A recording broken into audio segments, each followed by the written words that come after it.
एक बड़ी खबर हमारे सामने आ रही है और इस खबर में साफ तौर पर ये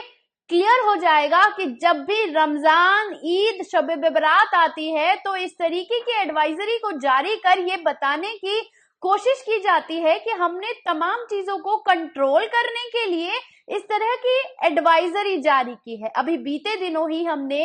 ये खबर आपके सामने रखी थी कि जब होली के दिन शब-ए बारात एक साथ मनाए जा रहे थे, तब अलीगढ़ में करीब 35 से ज्यादा मस्जिदों को तिरपाल से ढक दिया गया था और उन्हें ढकने के बाद तमाम तरह से लोगों ने विरोध प्रदर्शन तो किया, लेकिन उस विरोध प्रदर्शन में पुलिस का साफ तौर पर कहना था कि उन्होंने मस्जिदों को प्रोटेक्ट करने के लिए ढका है, उन्होंने देश का माहौल ना बिगड़े इसलिए मस्जिदों को प्रोटेक्ट कर दिया है। लेकिन इसी के साथ अब एक और एडवाइजरी जारी कर दी गई है, क्योंकि अब कुछ दिनों में ही रमजान शुरू होने वाले हैं। तो अलीगढ़ से एक खबर हमारे सामने आई है कि वहां पर धारा 144 लगा दी गई है। आपको बता दें कि किस तरीके से उत्तर प्रदेश से जुड़ा ये मामला सामने आया है, जिसमें धारा 144 लगाने का आदेश दे दिया गया है, जिसके बाद सामूहिक जो कार्यक्रम है उस पर पूरी तरीके से प्रतिबंध लगा दिया गया है। जिलाधिकारी ने ये निर्देश दिया है कि 16 मार्च से लेकर 7 जून तक अलीगढ़ में धारा 144 जारी रहेगी। इस दौरान भीड़ लगाना, सभाएं करना, किसी भी तरीके के आयोजन पर पूरी तरीके से प्रतिबंध रहेगा। खबरों के मुताबिक इस आदेश को त्योहार को देखते हुए जारी किया गया है। इसी बीच आपको ये जान लेना जरूरी हो जाता है कि रमजान, ईद, जमातुल विदा, अंबेडकर जयंती और राम नवमी समेत अन्य त्योहार भी आने वाले हैं। डीएम ने ये निर्देश देने के बाद साफ तौर पर ये ऐलान जारी कर दिया है कि अलीगढ़ को पूरी तरीके से सुरक्षित रखने के लिए ये ऐलान किया गया है कि इसका तत्काल प्रभाव से इसे लागू कर दिया जाए और इस लागू करने के साथ साथ अलीगढ़ का कोई भी पक्ष विपक्ष के रूप में कोई हिंसा सामने नहीं आनी चाहिए।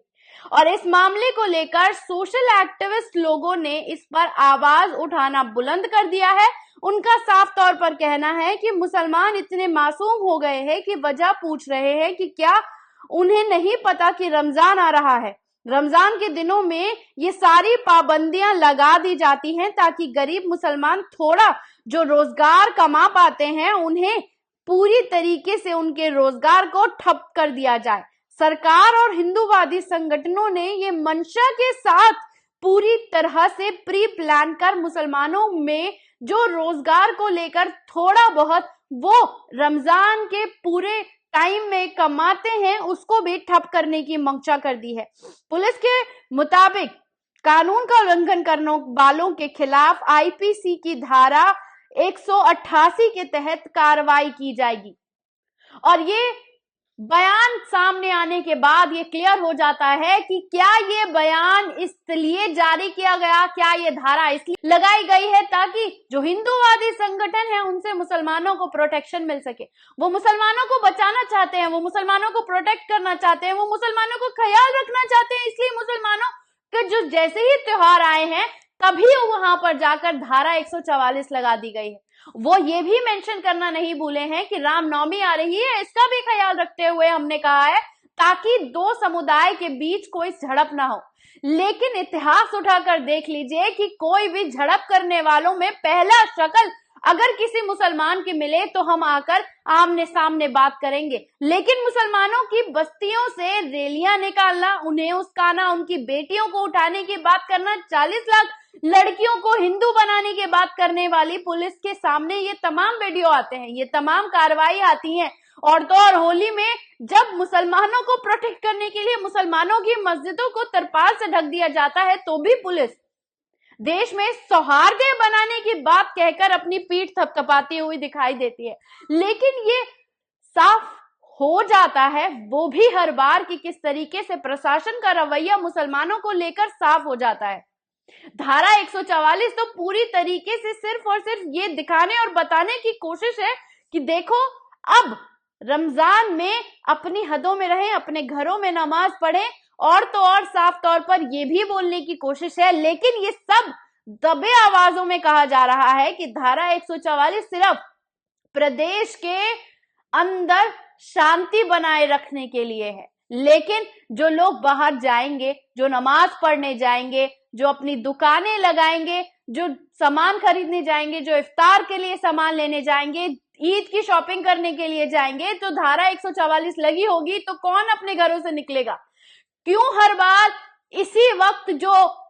तमाम चीजें सामने आती हैं, अचानक से प्रशासन पूरी तरीके से मुस्तैद होकर अपनी बात को मुखरता से कहता है कि हम शांति बनाए रखने के लिए धारा 144 लागू कर रहे हैं। और धारा 144 लागू करने के नाम पर जिस तरीके से निशाना बनाने वाले भी वीडियो आपके सामने हम रखते आते हैं, वो भी एक पूरा का पूरा मुजाहिरा यूपी पुलिस की बहादुरी का दिखाई देता रहता है कि क्या मुसलमानों को साफ तौर पर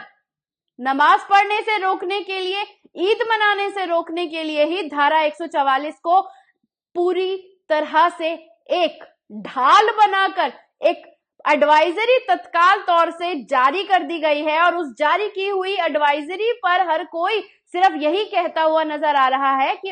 अलीगढ़ का माहौल ना बिगड़े, इसलिए हमने इस एडवाइजरी को लागू करते हुए ये भी हम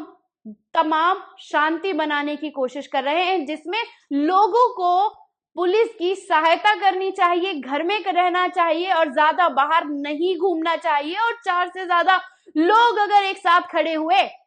तो उनके ऊपर कार्रवाई की जाएगी। और वो कार्रवाई भी जो की जाएगी वो धारा 144 का उल्लंघन करने वाली कार्रवाई नहीं होगी दोस्तों। धारा 188 के तहत उनके ऊपर कार्रवाई की जाएगी, जिसमें पुलिस को पूरी छूट मिल जाती है कि वो बाहर निकले, उस इंसान पर कैसी भी कार्रवाई अगर करेंगे तो वो साफ तौर पर ये कहकर पल्ला झाड़ लेंगे कि सबसे पहले तो 144 का उल्लंघन किया गया और 144 का उल्लंघन करने की वजह से हमने इनके ऊपर 188 धारा को देखते हुए इनके ऊपर कार्रवाई की है। और ये जब देश का नागरिक और पुलिस की नींद सिर्फ मुसलमानों के त्योहार जब सामने आते हैं तभी टूटती हुई नजर आती है। रमजान आने वाले हैं, आप सबको इस एडवाइजरी को ध्यान में रखते हुए अपने तमाम कदमों को आगे रखना है, ताकि पुलिस को कोई बहाना ना मिले आप पर कोई भी अत्याचार करने का। कैसी लगी ये रिपोर्ट? कमेंट बॉक्स में आकर अपनी राय देना ना भूलिएगा। चैनल को लाइक, शेयर, सब्सक्राइब करना भी ना भूलिएगा। शुक्रिया।